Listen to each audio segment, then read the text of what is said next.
ng tulong is actually a universal need. Lahat ng tao nangangailangan ng tulong at some point in our life. Yan man ay practical na tulong o emotional encouragement, no one is strong enough para sabihin, hindi ko kailanman kakailanganin ng tulong.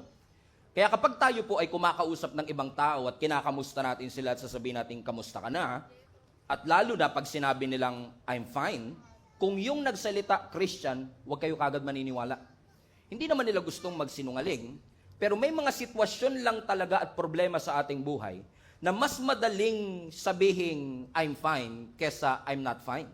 May mga sitwasyon lang siguro sa buhay natin na masyadong personal at problemang masyadong malalim na parang mas gusto ko nang sabihin, okay lang ako, kesa ikwento ko sa iyo kung bakit hindi ako okay.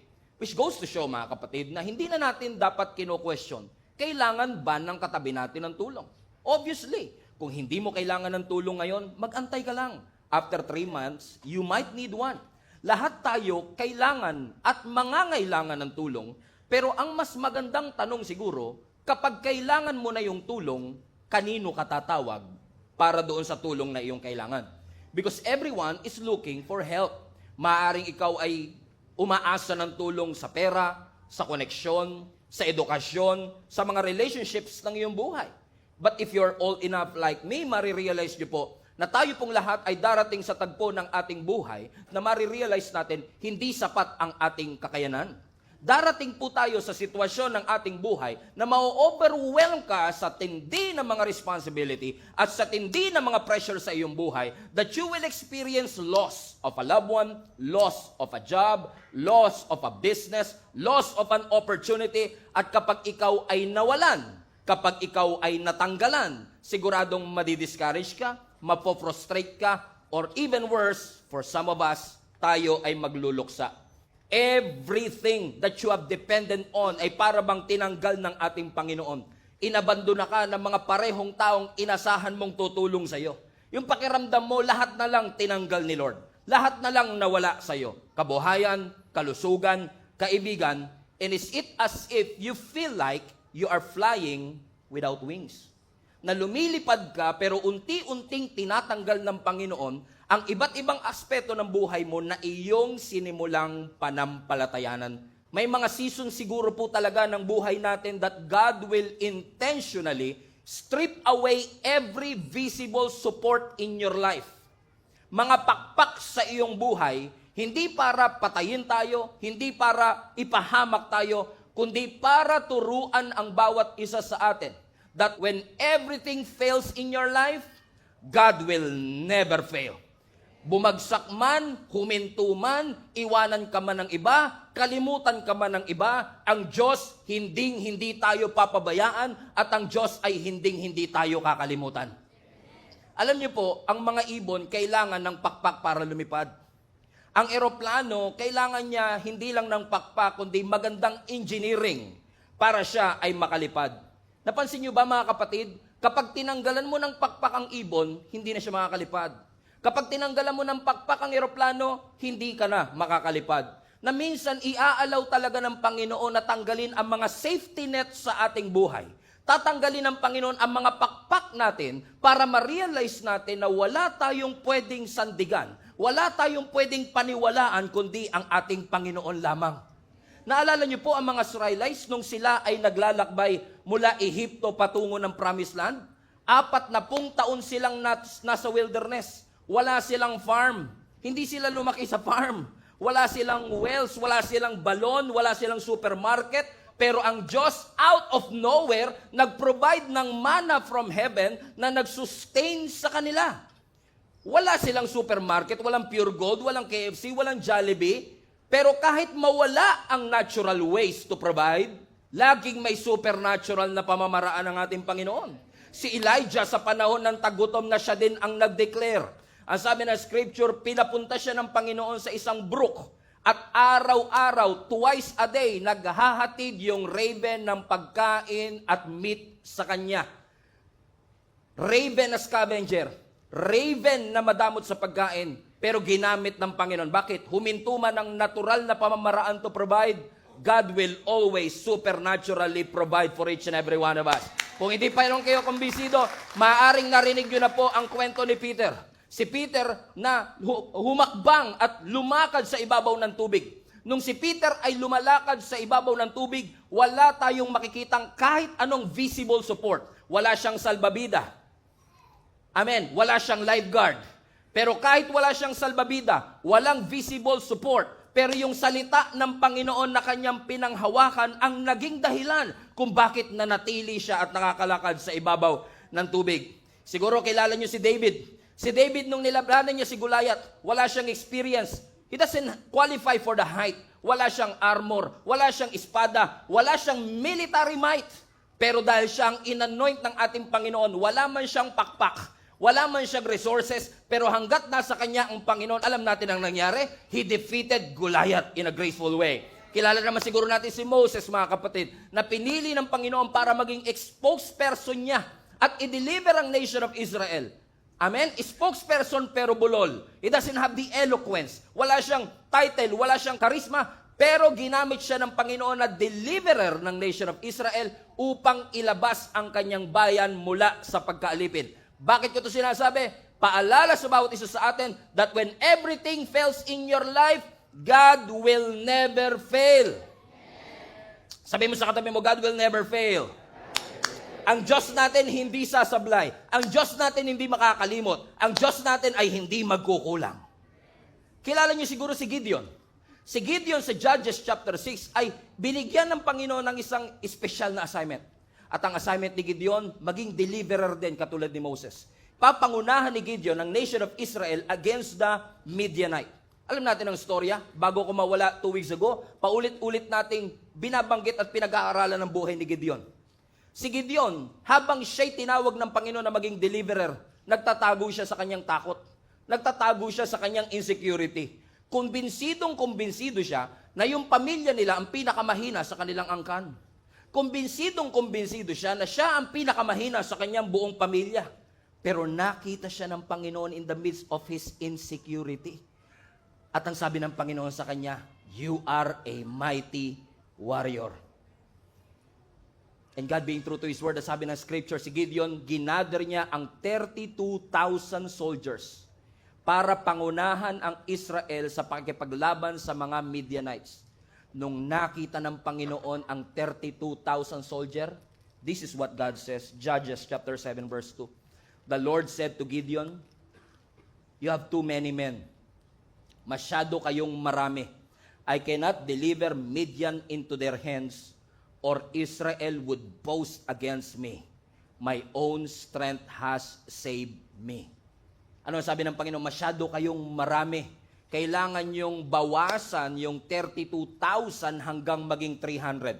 Hold on a second. Yung 32,000 naging 300. At ang kalaban nila, libo-libo. Hindi ba suicide mission yan? Kapag 300 lang kayo at ang kalaban nyo libo, ang safe approach, Lord, padala natin lahat ng 32,000 na ito nga 32,000, hindi tayo sure. Pero ano sabi ng Panginoon? Bawasan mo. Minsan talaga si Lord ganun, no? Minsan ang mathematics ni Lord, subtraction muna bago multiplication. Kasi minsan tayo, excited na tayo sa multiplication, pero minsan ang pamamaraan ng Panginoon, bawasan nyo muna yung 32,000. I'm not trying to kill you, I'm trying to teach you to depend on me.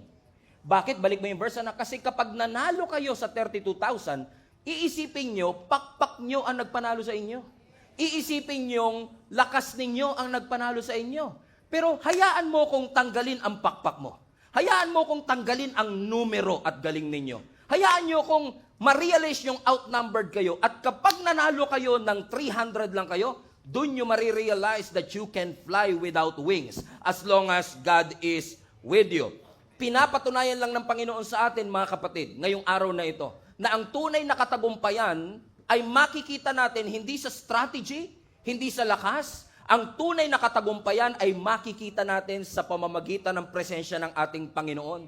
Na minsan, hahayaan talaga ng Panginoon na bago kanya i-release, kailangan niyang tanggalin at putulin muna ang iyong mga pakpak.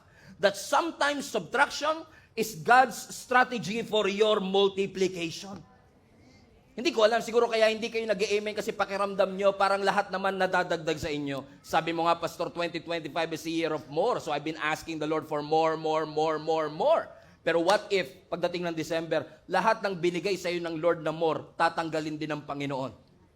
Not to punish you, not to kill you, but to teach you that you cannot depend on these things. Hindi mo pwedeng paniwalaan at dependihan ng iyong pakpak para ikaw ay makasoar ng mas mataas. Ang ibon kailangan ng pakpak para makalipad. Ang eroplano kailangan ng pakpak para makalipad. Pero have you ever wondered why ang rocket nakakalipad na walang pakpak? Bakit? Hindi lahat ng lumilipad kailangan ng pakpak. I believe this is a good illustration, a reminder for each and every one of us. Masyado na ba tayo nakadepende sa mga pakpak natin? Sa business natin, sa education natin, sa connection natin, sa society that we are in, sa government natin, na yung mga bagay na ito ang magdadala sa atin patungo sa katagumpayan? Pero kapag tinanggal ng Panginoon, dun mo lang nare-realize, oo nga masyado ako nagdepende sa maraming bagay, akala ko hindi ko kayang mabuhay, hindi ko kayang makasurvive, pero nung tinanggal ng Panginoon, yung job security, alala nyo, di ba, nung nagtatrabaho kayo, sabi, huwag kayo dyan sa mga freelancer na yan.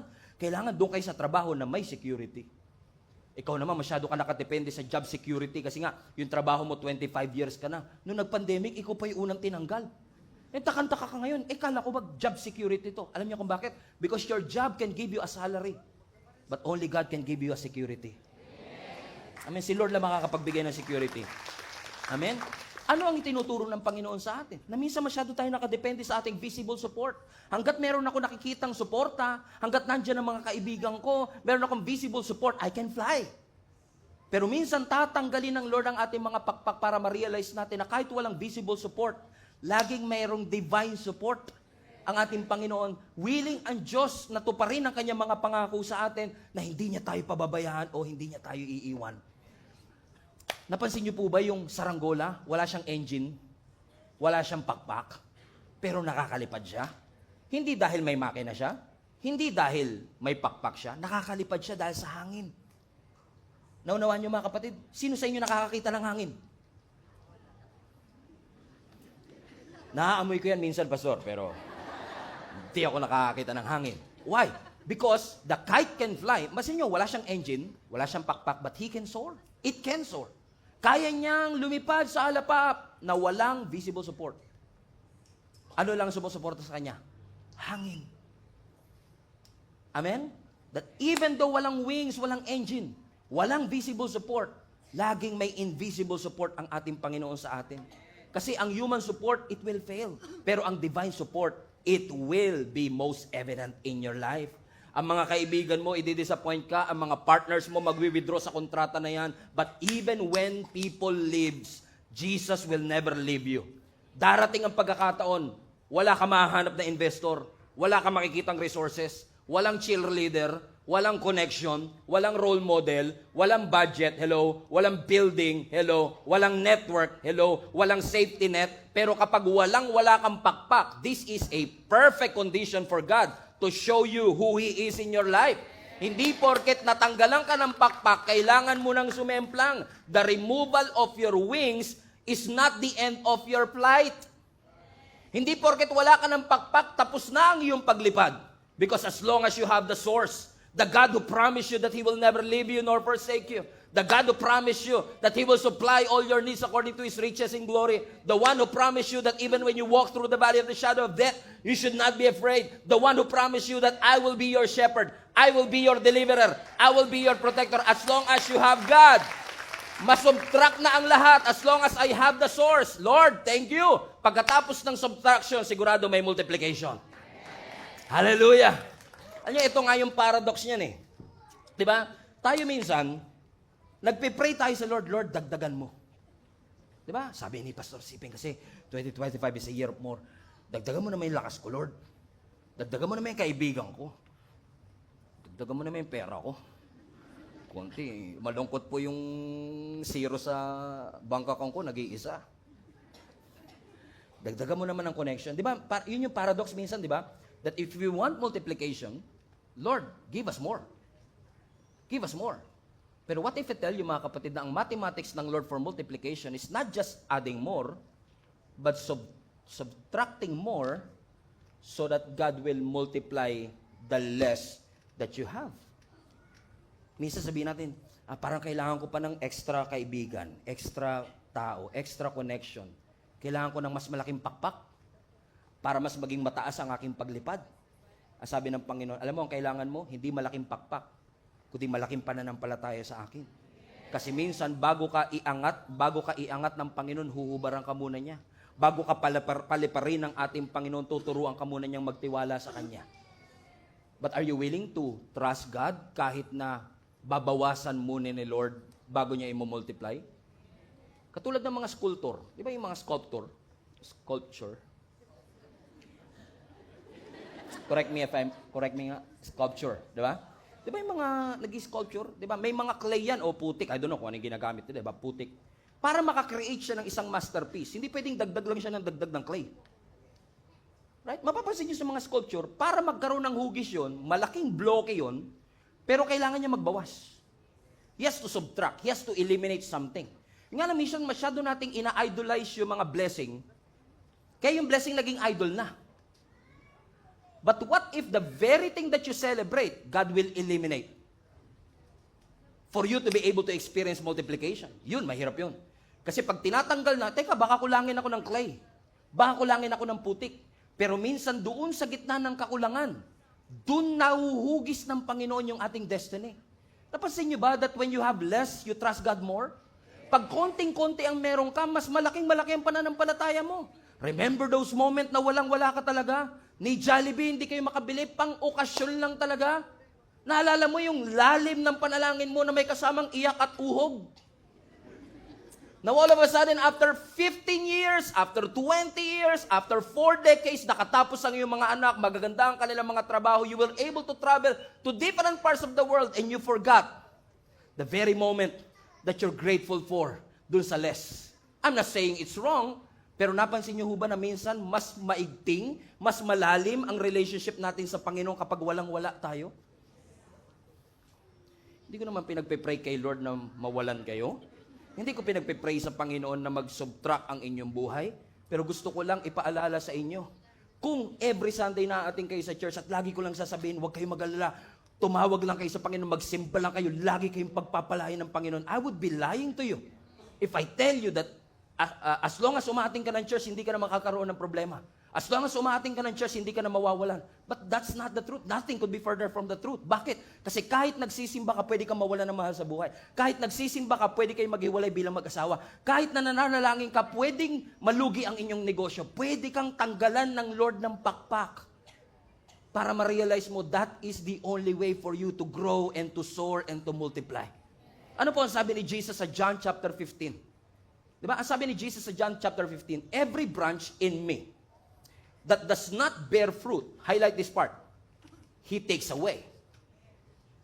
And every branch that bears fruit, He prunes. Ano yung prunes? Ginugupit. Now, tignan nyo yung verse again. Look at this verse. I need your brilliant minds here. Ano yung unang statement? Every branch in me that does not bear fruit, He takes away. Now, ang sabi ng scripture, yung mga sanga daw na hindi nagbubunga, tinatanggal. Tama ba yon? Tama naman. Di ba? Kung hindi siya nagbubunga, tanggalin. Kung hindi na kumikita, edi isara mo na. Kung wala ng benepisyo, iwanan mo na. That's normal, that's logical. Pero yung second statement, hindi. Ano yung second statement? And every branch that bears fruit, He prunes. Teka lang. Nagbubunga na, bakit pa kailangan gupitin? Nagiging source na ng blessing, bakit pa kailangan tanggalin? Ano daw po ang reason? Why did God allow the pruning? Ano sabi ng Bible? That it may bear more. 2025 is a year of... Hallelujah. That God would, ano sabi ng scripture? He will prune. Gugupitin ng Panginoon to bear more. So nagbubunga na, but if you want more, God has to cut it. Now, this is the dilemma. Pruning is painful. Masakit mawalan. Masakit manakawan.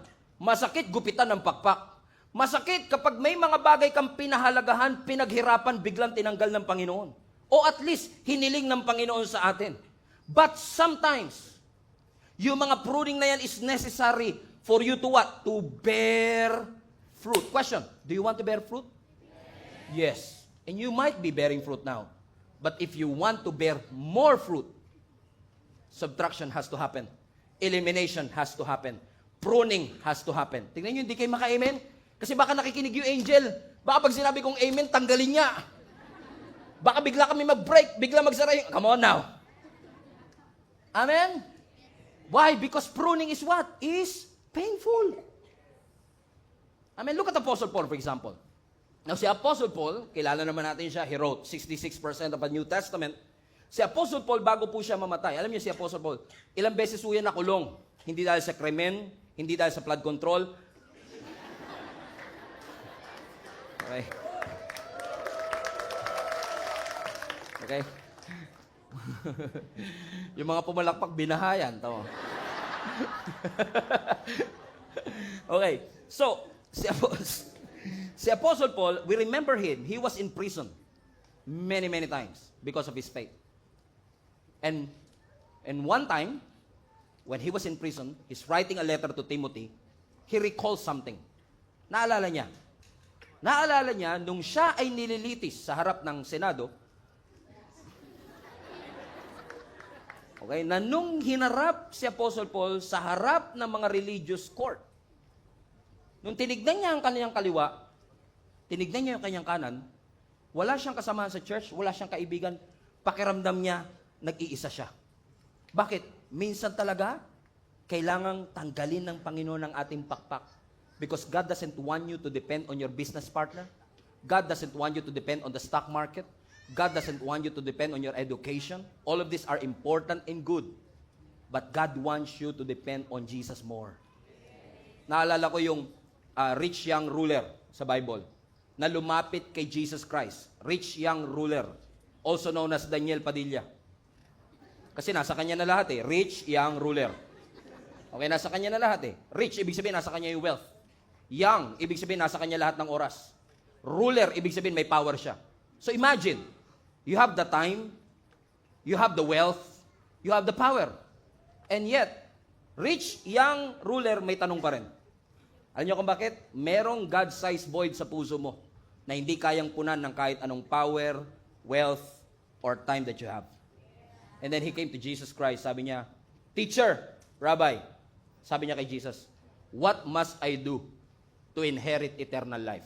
Which is a wrong question, by the way. Amen? Because nakadepende kagad siya, anong pwede kong gawin? Akala niya kasi kaya niya i-manipulate ang lahat. But honestly, kahit anong pagpapakita mo, kahit anong gawin mo, you cannot earn your way to your salvation. You cannot earn your way to God's love. God's grace is a favor that you should receive, not earn. So, pero mali ang kanyang tanong, sabi niya, what must I do to inherit eternal life? Alam mo, sabi ni Jesus sa kanya, ibenta mo lahat ng ari-arian mo. Subtraction. Correct? Mayaman siya eh. Nasa kanya na lahat. He is bearing fruit. Pero sabi ng Lord, benta mo. Prune? Ito yung rason kung bakit ganito ako ngayon. Kaya ako influential kasi marami akong pera, may pakpak ako. Now, gusto mong tanggalin ko yung pakpak ko. Sabi ng Lord, sige, sell everything that you have.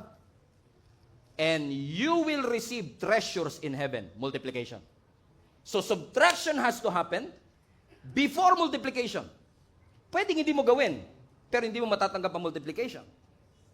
Correct? Pwede niya naman sabihin, okay na ako sa buhay ko eh. Pero bakit siya nagtatanong ng salvation? Kasi alam niya, kahit may pera, may kapangyarihan ako, may oras ako, may kulang pa rin. And now he's asking, ano ang pwede kong gawin para maligtas? Sabi ni Lord, benta mo lahat ng ari-arian mo. Huwag naman. Lord, gusto ko mag-mature. Sara mo nga tindahan mo pag Sunday. Lord, gusto ko mag-grow. Iwan mo nga yung aso mo mag-isa. Ang mathematics ng Diyos, you want multiplication? You have to subtract. Nasanay kasi tayo mga Christian minsan, yung parang dagdag lang ng dagdag. I need more blessing, Lord. I need more anointing. I need more wisdom. Maganda lahat yun. Pero kung dagdag ka lang ng dagdag, wala kang binabawas, walang paglalagyan. Come on now. So gusto mo bang lagay lang ng lagay si Lord, hindi mo na masalo sa dami ng karga mo? You have to let it go first. Analyze what you have. Analyze your baggage. Magandang libro yan, ha? Baggage analysis. Parang magandang libro isulat yun, no? Na kailangan. Tanggalin mo ang mga bagahe mo para ikaw ay malayang makasunod sa ating Panginoon. Ano sabi niya? Okay, if you really want to receive that salvation, are you willing to sell everything? Ano sinasabi ng Panginoon? Are you willing na isubtract ng Panginoon ang lahat? Willing ka mabawasan ng followers? Willing ka mabawasan ng project? Willing ka mawalan? Willing ka malugi? Willing ka magkasakit? Lord, if this is the way for me to multiply, go ahead. Katulad ni Apostle Paul, biruin mo ha, nasa loob siya ng kulungan, he was actually in his deathbed, iniisip niya, grabe, nahalala ko, nung nilitis ako, nung ako ay dinala sa religious court, akala ko nandun yung mga kaibigan ko, andun yung mga sumuporta sa akin, ang dami ko kayang friends sa Facebook, 2,000. Pero yung 2,000 friends mo na yan, ilan ang dadalaw sa'yo pag nagkasakit ka? Ilan ang pupunta sa funeral mo? Those are real friends, right? Sometimes God will eliminate things. Sabi niya po, tinignan ko kaliwa, tinignan ko kanan. Walang co-workers, walang kapwa-believers, walang kaibigan. And then he realized something. He may felt abandoned. He may felt lonely. But it doesn't mean he was alone. Maaaring nararamdaman mo minsan mag-isa ka lang o nag-iisa ka. Pero hindi yun ang totoo. Kasi pakiramdam man natin naging isa tayo, never tayong pinabayaan ng Panginoon. Ano ang sabi ni Apostle Paul? 2 Timothy chapter 4 verse 16. At my first defense, so nandun siya sa harapan ng korte. No one came to my support. Everyone deserted me. Iniwan nila akong lahat. Tapos na ba yung verse? No. Can we read that next part? Highlight this part. But the Lord stood at my side and gave me strength. Now everyone abandoned me. And yet, in the moment of my isolation, I realized, hindi pala talaga ako nag-iisa. Kasama ko pala talaga ang ating Panginoon. Na minsan sa panahon na kailangan ko siya, when everything else is stripped away, kapag tinanggal ang lahat ng pakpak ko, I can still fly. Alam mo, darating ang araw na kapag ikaw ay marunong magtiwala sa Diyos, magugulat ka na lang. Akala mo, connection na nagsusustain sa'yo. Akala mo, influence mo nagsusustain sa'yo. Akala mo, education mo nagsusustain sa'yo. Only to find out that you are flying without wings. Why? As long as you have the wind, as long as you have the source, as long as you have your God, He will never leave you nor forsake you. Iiwan ka ng lahat, but the Lord will always stood at your side to defend you, to fulfill His promise to you. Hindi ka niya iiwan. Hindi ka ng Panginoong pababayaan. So ang tanong ko sa iyo, sa mga panahon na nangangailangan ka ng tulong, kanino ka tumatawag? Ano ang una mong, madali sabihin, kay Lord, kay Lord, kay Lord. But actually, pagka may financial issue, anong una mong hinahanap? Kumbay.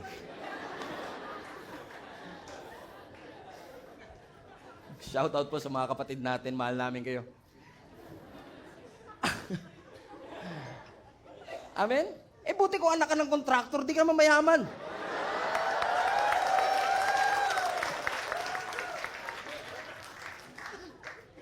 Naghahanap ka ng visible support. Magugulat ka na wala na pala akong pakpak. Wala na pala lahat ng inasahan ko. Lahat ng pinagdependihan ko. Pinaghirapan ko to ng 20 years. All of a sudden, biglang mawawala. Alam niyo kung bakit? Walang bagay na pwede mong pagkatiwalaan dito sa mundong ito. Anytime pwede kang tanggalin sa trabaho. Anytime pwede kang mawalan ng pera. Anytime pwede bumagsak ang stock market. Anytime. Those people who manipulate our government. Lahat ng dinipensahan mo, lahat ng pinanampalatayanan mo, pwedeng mawala.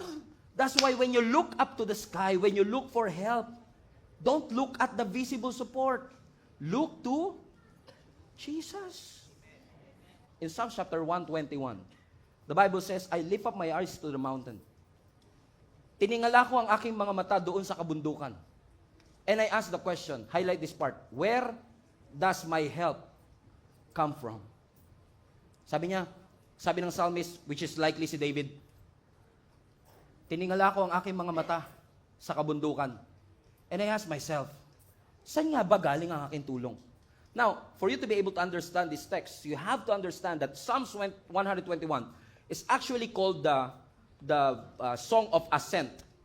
A-S-C-E-N-T. O pag-akyat. Ascension. Song of Ascension. Kasi, every year, during this annual feast na meron sila like Pentecost and Passover celebration, lahat ng mga Jewish people, kailangan nilang bumalik ng Jerusalem. And Jerusalem is a mountainous region. Mabundok. So, kung galing sila sa baba, papatawag sila sa Jerusalem, lahat sila akyat ng bundok. At kapag umaakyat na sila dun sa long, tiring, dangerous path, they are singing this psalm. Balik mo, alak. So habang sila'y naglalakad, lahat ng mga pilgrims, paakyat sila ng bundok, they are singing this song. I lift up my eyes to the mountain. Where does my help come from? Pasinin niyo po yung statement. I lift up my eyes, highlight this part, mountains. Bakit? Kasi literally, mountains ang nasa harap nila. But obviously, alam nila na hindi yung mountain ang tulong nila. Hindi yung visible mountain ang makakapag-guarantee na kanilang safety, kasi pwedeng yung magnanakaw at hold-upper nagtatago sa mountain. So, ang sinasabi ng mga pilgrims, I lift up my eyes to the mountain. Napatanong ako, where does my help come from? Saan nga ba galing ang aking tulong? And then, he answered his question. Ang sabi niya, my help, highlight this part, comes from the Lord. Tignan niyo yung, what a beautiful verse, right? What a beautiful verse. Tignan niyo kung paano shinif ni David. Kasi it's likely that David wrote this. Kung paano shinif ni David yung reliance ng tao sa visible mountain, sa invisible God. Sabi niya, all this time, I thought it was this mountain that sustained me. It was this job that fed me. It was this connection that allowed me to go to places. That it was my diploma that allowed me to experience what, all along I realized, teka lang, hindi pala itong mga visible support. Magandang may pakpak. Pero when I look up to the mountains, I realize, my help comes from, not from my bank, not from my government, not from my education. My help comes from the Lord, which is invisible. So ang tunay na tulong, hindi mahahanap sa geography. Ang tunay na tulong, hindi makikita sa politics or human effort. Ang tunay na tulong na kailangan mo, divine. Hindi mo makikita, pero paulit-ulit kang tinutulungan na sinusuportahan ng Panginoon. Marami sa inyo, alam nyo naman na yung storya ng buhay ko, di ba? Lumaki kami sa squatter. Dumating ang napakaraming pagkakataon na nagsabi ng yes ang tatay ko sa Panginoon. I still remember nung I think I was grade 3, grade 4 at this time. Tanghalian yun, pinatawag kami ng nanay ko. And by the way, this is a true story. God is my witness. Pinatawag kami ng nanay ko at sabi niya kakain na tayo ng tanghalian. Pagdating ko sa lamesa namin, may kanin, walang ulam. Pero may mantika at toyo. Dahil bata ka, hindi mo naman alam na yung mantika at toyo, yun na rin yung ulam nyo. Pero alam nyo, sabi ni Nanay Sita sa akin, pray ka na anak. And I prayed. Is it as if may ulam na paparating? Lord, maraming po salamat sa grasyang ito na nasa aming harapan. Basbasan nyo ito upang magsilbing kalakasan ng aming katawan. And just right after I prayed, watch this, just right after I prayed, hindi ko alam na mantika pala talaga ulam namin at toyo. But just right after I prayed, somebody knocked at my door. Pastor, ako pa nagbukas. Pagbukas ko, nakaharap sa mukha ko mismo 2 plastic ng tilapia. Bakit? Sabi niya, nag-fishing po kasi ako parang pinapabigay po ni Lord, wala naman po kasing kakain ito sa amin. What a timing, by the way. I believe that's not a coincidence. And then that moment I realized, when I look up to the mantika, when I look up to the toyo, where does my help come from? Where does our food come from? Our food comes from the Lord. God will provide. Everybody say, God will provide. God will provide. God will provide.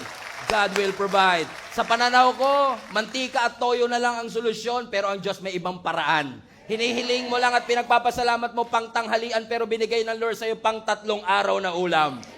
Bakit? Hindi mo pwedeng asahan ang tao, ang society, pero lagi mong pwedeng asahan ng Panginoon. He's going to provide always. Amen? Yung mga bagay na akala mo, hindi malulugi, meron pa tayong future proof, siguraduhin natin in the future, it will stand the test of time. Good, sure. But many people does that. You remember Titanic, right? Sino sa inyo pamilyar sa Titanic? Dahil kay Jack and Rose. No. Are you familiar with Titanic? Alam niyo yung Titanic, na mas kilala lang kay Jack and Rose, no?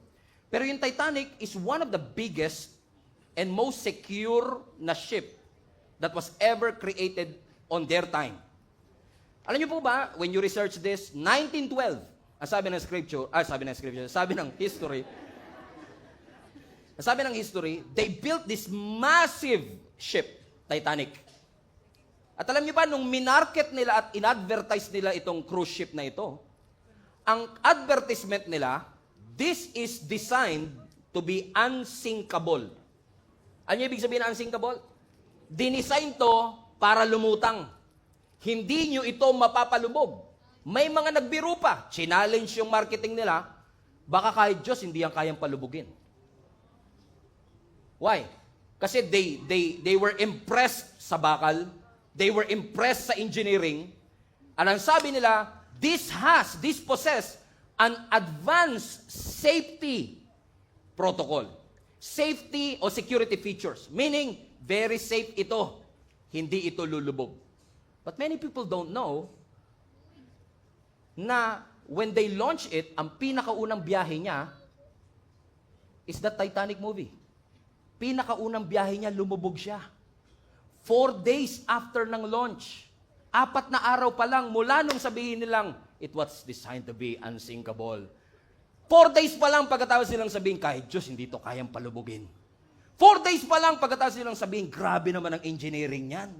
4 days pa lang pagkatapos nilang sabihin, grabe, it has the advanced security features. And yet, 4 days later, lumubog yung Titanic. Ano ibig sabihin, mga kapatid? Impressive ang kanyang engineering. Impressive ang kanyang materials. Safe daw yung kanyang features. Maganda raw ang kanyang pakpak. Pero kahit gaano katibay, kahit gaano kaganda ang engineering, walang unsinkable. Walang bagay na pwedeng higit pa na safe sa harapan ng ating Panginoon. What happened to this Titanic? On the very first journey, 4 na araw pa lang siyang bumabiyahe, bagong-bago yung bakal. Bagong-bago yung engineering. Yun, kasi nanunood sila eh. Hindi niya nakita yung icebergs. Salanan ni Jack yan eh. You get what I mean, mga kapatid? Which leads us to our text today in Psalms 20, and I will close with this. Ang sabi ng Psalm 20, which again, more likely David wrote this. Ang sabi ng Psalms 20 verse 6, now this I know. Now you can read this with me now. The Lord gives victory to His anointed. He answers him from His heavenly sanctuary with the victorious power of His right hand. Louder, verse 7. Some trust in chariots, and some in horses, but we trust in the name of the Lord our God. Now this actually, Psalms 20, is a prayer. Panalangin ito ni David bago siya lumaban sa gera. Pero tignan niyo yung tono ni David.